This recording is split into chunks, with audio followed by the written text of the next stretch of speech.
الحمد للہ رب العالمین والصلاة والسلام علی سید الانبیاء والمرسلین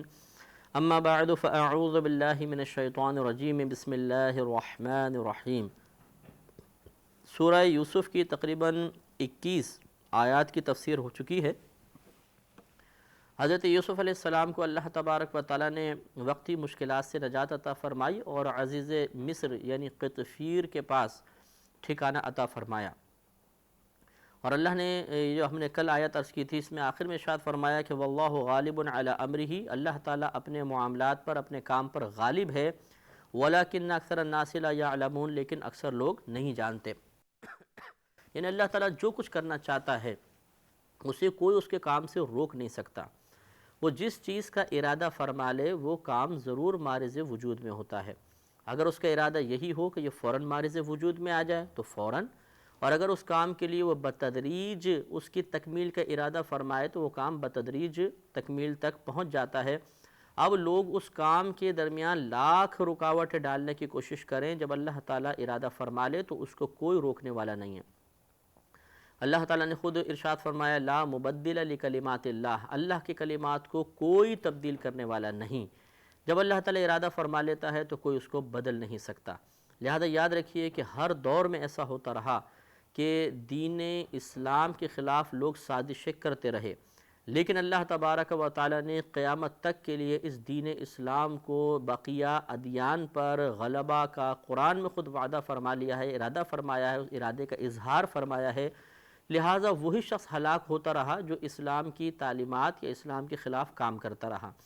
آج کل کے دور میں بھی کسی بھی مقام پر اگر کوئی اسلام کے خلاف کام کرنے کی کوشش کرے گا تو دفاع اسلام ہم ضرور کریں گے، کیونکہ یہ ہمارے لیے سعادت بھی ہے اور ہمیں اس کا حکم بھی ہے،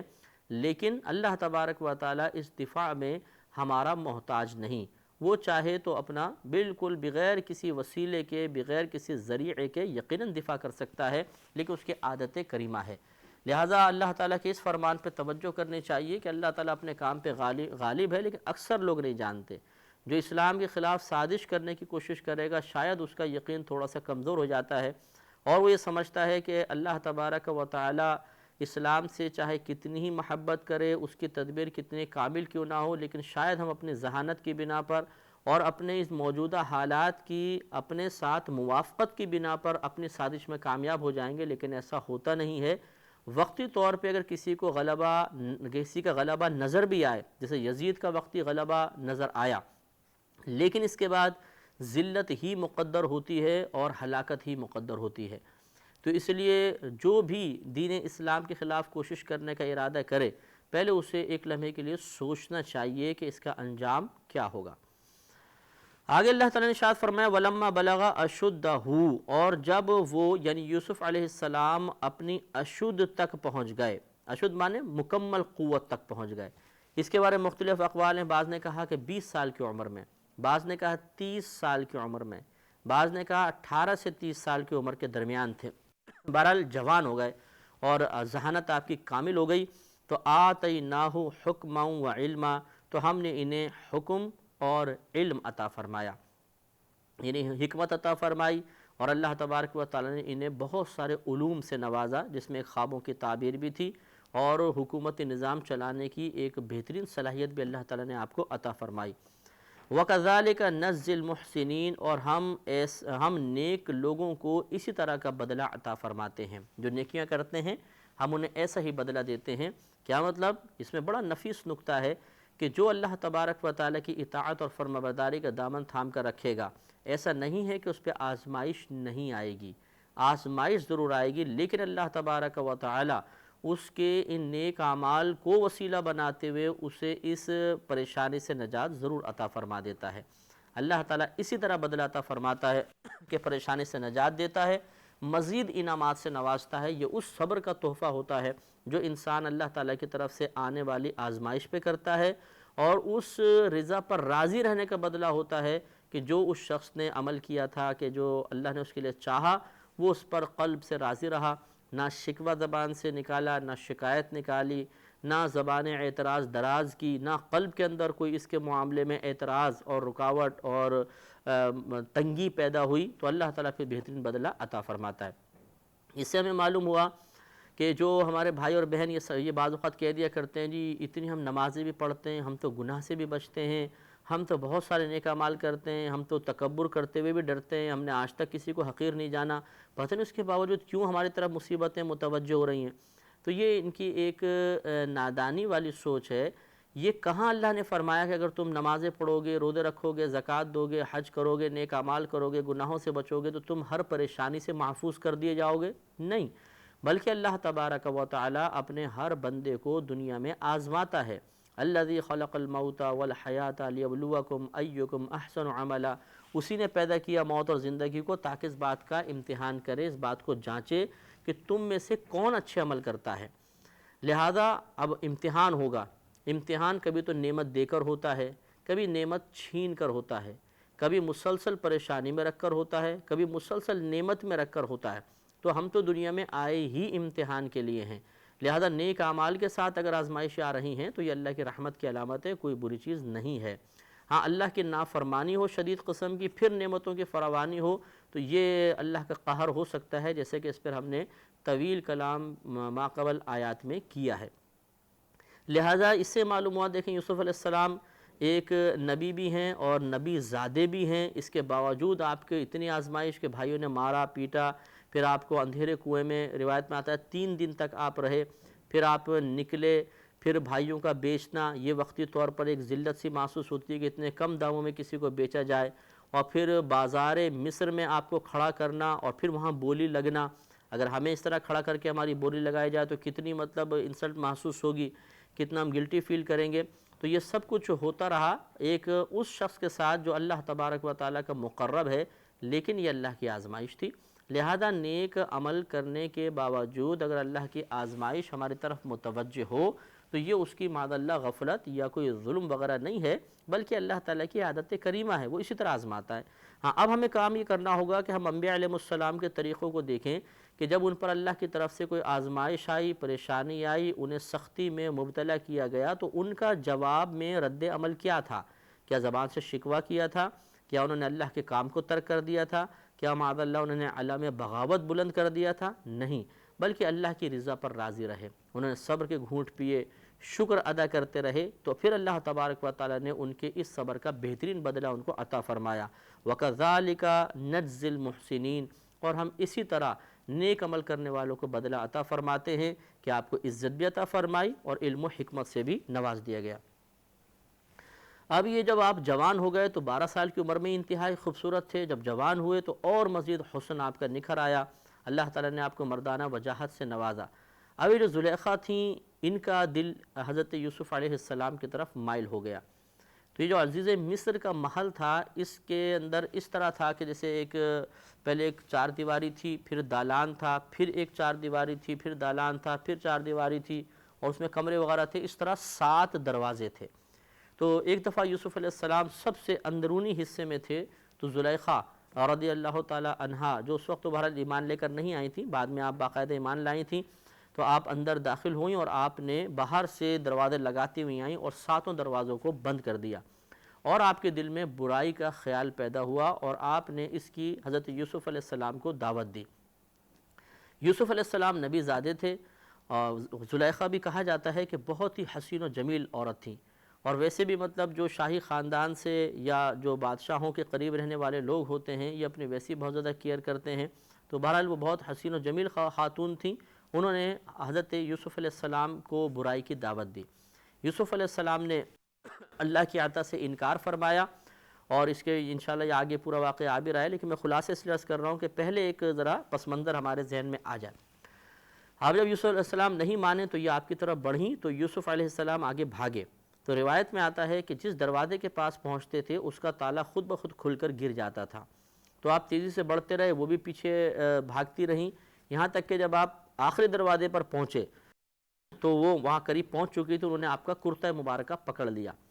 آپ نے زور لگایا تو کرتا پھٹ گیا۔ اب جو دروازہ کھولا تو سامنے عزیز مصر موجود تھا،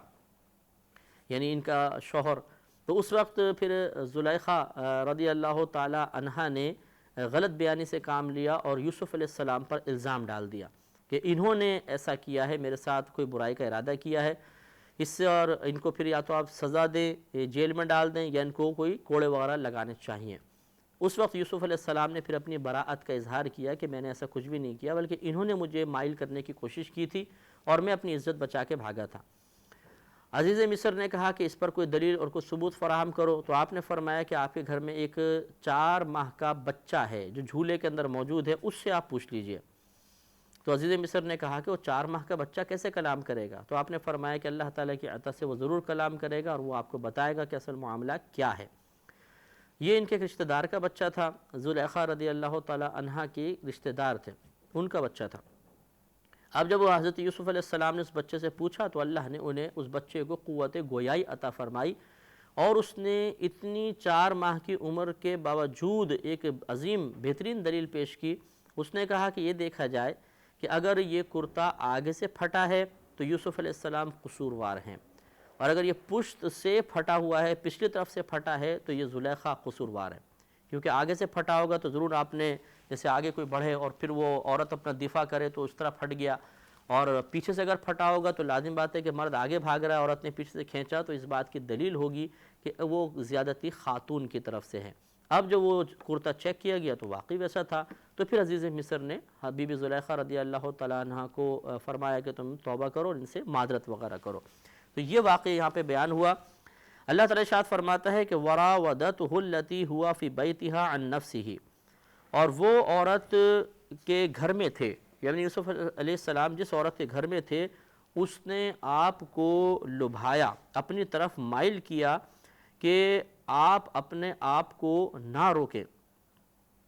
یعنی اس انداز سے لبھایا کہ کوئی آدمی اگر دوسرا ہوتا تو شاید اپنے آپ کو نہ روک پاتا۔ وَغَلَّقَتِ الْأَبْوَابَ، اور اس عورت نے تمام دروازوں کو بند کر دیا۔ وَقَالَتْ حَيْتَ لَكَ، اور بولی کہ آؤ میں تمہیں کو دعوت دے رہی ہوں۔ قال، آپ نے فرمایا کہ معاذ اللہ انہ ربی احسن مثوایا، آپ نے فرمایا کہ اللہ کی پناہ، انہ ربی، بے شک وہ میرا رب ہے۔ اس زمانے میں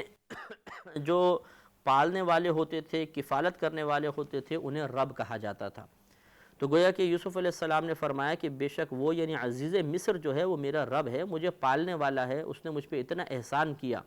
اب اگر میں اس کے اہل خانہ میں خیانت کروں گا تو بہت ہی بری بات ہے۔ تو انہ ربی، بے شک وہ میرا رب ہے، احسن مثوایا، اس نے مجھے اچھا ٹھکانہ عطا کیا ہے۔ انہ لا یفلح الظالمون، بے شک ظالم فلاح نہیں پاتے ہیں۔ یہ بہت بڑا ظلم ہوگا کہ میں اگر اس کے اہل خانہ کے ساتھ کوئی خیانت کروں۔ نبی کریم صلی اللہ علیہ وسلم کے فرمان عالی شان کا مفہوم ہے کہ اگر کسی عورت سے زنا کیا جائے بہت برا ہے، اور اگر پڑوسی کی عورت سے زنا کیا جائے تو یہ اس سے زیادہ برا ہے، کیونکہ پڑوسی کا حق ہوتا ہے، اس حق کو پامال کرنا مزید برا ہوتا ہے۔ تو اسی طریقے سے جس گھر کا اندر آدمی پرورش پا رہا ہو، جس گھر میں انتہائی قسم پرسی کے عالم میں آنے کے بعد پھر مقام عزت، بظاہر دنیاوی مقام عزت اس گھر میں رہنے کی وجہ سے حاصل ہوا ہو، تو اس کے بہت سارے تقاضے ہوتے ہیں۔ مروتاً بھی آدمی مطلب جو واقعی صحیح باطن صحیح نفس رکھنے والا ہے وہ کبھی بھی اس طرح خیانت کا مرتکب نہیں ہوگا۔ لہذا یوسف علیہ السلام نے منع فرمایا اور یہ یاد دلایا کہ یہ مجھ پر بہت بڑا ایک احسان ہے کہ انہوں نے اپنے گھر میں رکھا اور میری مطلب کفالت فرمائی، اب اگر میں خیانت کروں گا تو ظالموں میں سے ہو جاؤں گا، اور ظالم فلا نہیں پاتے ہیں۔ وَلَقَدْ هَمَّتْ بِهِ، اور بے شک ضرور اس عورت نے آپ کا ارادہ کیا، وَهَمَّ بِهَا لَوْلَا أَرَّآ بُرْهَانَ رَبِّ، اور آپ بھی اس کا ارادہ کر لیتے اگر اللہ تبارک و تعالیٰ کی نشانی نہ دیکھ لیتے۔ اس کے بارے میں 2 قول ہیں۔ ایک تو یہ کہ آپ کی توجہ فوراً عصمت نبوت کی طرف گئی کہ اللہ تبارک و تعالیٰ نے نبیوں کو معصوم بنایا ہے، تو آپ کی توجہ اس طرف گئی کہ نہیں مجھے یہ کام نہیں کرنا چاہیے، اللہ تبارک و تعالیٰ نے مجھے ایک مقام ایک مرتبہ عطا فرمایا، اتنی نعمت عطا فرمائی، بالکل اللہ کی نافرمانی نہیں ہونی چاہیے۔ تو یہ عصمت نبوت کی طرف توجہ نے آپ کے قلب کے اندر اس ارادے کو بالکل، یعنی ارادہ تو ابھی پیدا ہوا ہی نہیں تھا، اللہ فرماتا ہے وہ ارادہ کرتے اگر اللہ کی برہان نہ دیکھتے، تو گویا کہ ابھی ارادہ کیا نہیں تھا، تو اس سے پہلے کہ قلب میں ارادہ پیدا ہوتا ان خیالات نے آپ کے قلب کو بالکل محفوظ کر دیا۔ اور ایک روایت کے مطابق آپ نے حضرت یعقوب علیہ السلام کو اچانک سامنے ملاحظہ فرمایا، اور آپ اس طرح مطلب دانتوں میں انگلیاں دے کر منع کر رہے تھے، اجتناب کا حکم دے رہے تھے، تو فوراً آپ دیکھ کر رک گئے۔ کذالک،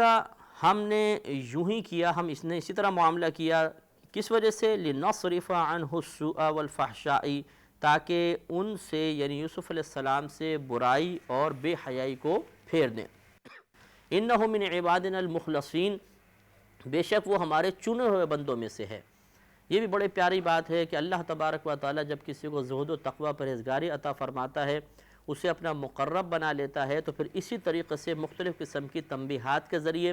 مختلف قسم کے اشاروں، علامات، قرائن کے ذریعے اسے برائی سے روک لیتا ہے۔ جیسے کہ اولیاء کرام کے اگر آپ واقعات پڑھیں گے، اگر کہیں پر کوئی ایسی خطا ہونے والی ہوتی تھی کسی بھی قسم کی جو اللہ کو ناپسند ہے، تو اللہ تعالیٰ فوراً تنبیہ فرما دیا کرتا تھا، اور بعض اوقات وہ خطا کا ارتکاب نہیں ہوتا تھا، بلکہ اس سے پہلے کہ خطا کا ارتکاب ہو، عدم توجہی کی بنا پر یا کسی اجتہادی خطا کی بنا پر، تو اللہ تعالیٰ اس سے بھی محفوظ فرما دیا کرتا تھا۔ جیسے حضرت بایزید بسطامی رحمۃ اللہ علیہ کے بارے میں آتا ہے کہ آپ ایک مرتبہ گلی سے گزر رہے تھے، تو سامنے سے کتا آیا، تو آپ نے اس طرح اپنی شلوار کو سمیٹا تاکہ نکل جائے، تو اللہ نے کتے کو بولنے کی قوت عطا فرمائی۔ اس نے عرض کی کہ آپ بہت بڑے ہیں، میں تو ایک حقیر مخلوق ہوں، اگر میرا بدن آپ کے کپڑوں پر لگ جاتا تو زیادہ سے زیادہ آلودہ ہو جاتا، آپ اسے دھو کر پاک کر سکتے تھے، لیکن جو بڑا پن مجھے دیکھ کر آپ کے قلب میں پیدا ہوا، اگر آپ اسے 7 سمندروں سے بھی دھونا چاہیں گے تو نہیں دھل سکے گا۔ تو یہ ایک اللہ کی طرف سے تنبیہ تھی، کتے کی قوت گویائی انسانوں کی طرف بولنے لگا۔ تو حضرت بایزید بسطامی رحمۃ اللہ علیہ فوراً اس اشارے کو سمجھ گئے، اور آپ اس کتے کے سامنے بیٹھ گئے اور آپ نے ارشاد فرمایا کہ اے کتے، تو مجھے اپنی صحبت میں رکھ لے۔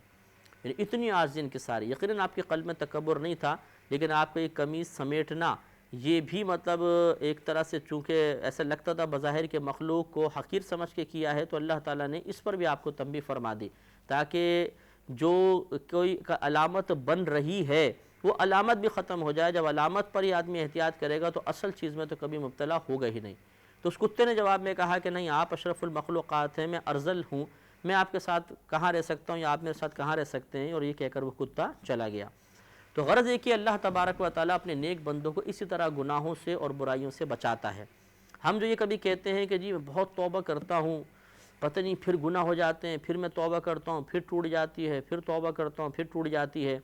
اس کی وجہ یہ ہوتی ہے کہ ہم صرف توبہ تو کرتے ہیں، توبہ پر استقامت والے اقدامات نہیں کرتے ہیں۔ جب انسان کسی گناہ سے توبہ کرے تو سب سے پہلے تو کوشش یہ کرنی چاہیے کہ اس گناہ سے رکنے کے بارے میں لوگوں کو تلقین کرنا شروع کرے۔ مثلا کوئی جھوٹ سے توبہ کرتا ہے تو ہر ایک کو کہہ دے کہ جھوٹ بولنا بہت بری بات ہے، جھوٹ بولنا گناہ ہے کبیرہ ہے، جھوٹ نہیں بولنا چاہیے۔ تو جب آپ لوگوں کو کہیں گے تو کبھی جب جھوٹ بولنے کی طرف شیطان مائل کرنے لگے گا تو فوراً دل میں خیال آئے گا میں دوسروں کو نصیحت کر رہا ہوں اور خود ایسا کروں۔ اسی طرح اگر بے نمازی ہے، کوئی نماز کو ترک کرتا ہے تو دوسروں کو نماز کی تلقین کرنا شروع کر دے، تو کچھ عرصے بعد وہ نماز مطلب ادا کرنے لگے گا اور نماز کے ترک کی عادت نکل جائے گی۔ اس پہ انشاءاللہ ہم کلام کریں گے، لیکن کل کے پروگرام میں وآخر دعوانا ان الحمدللہ رب العالمین۔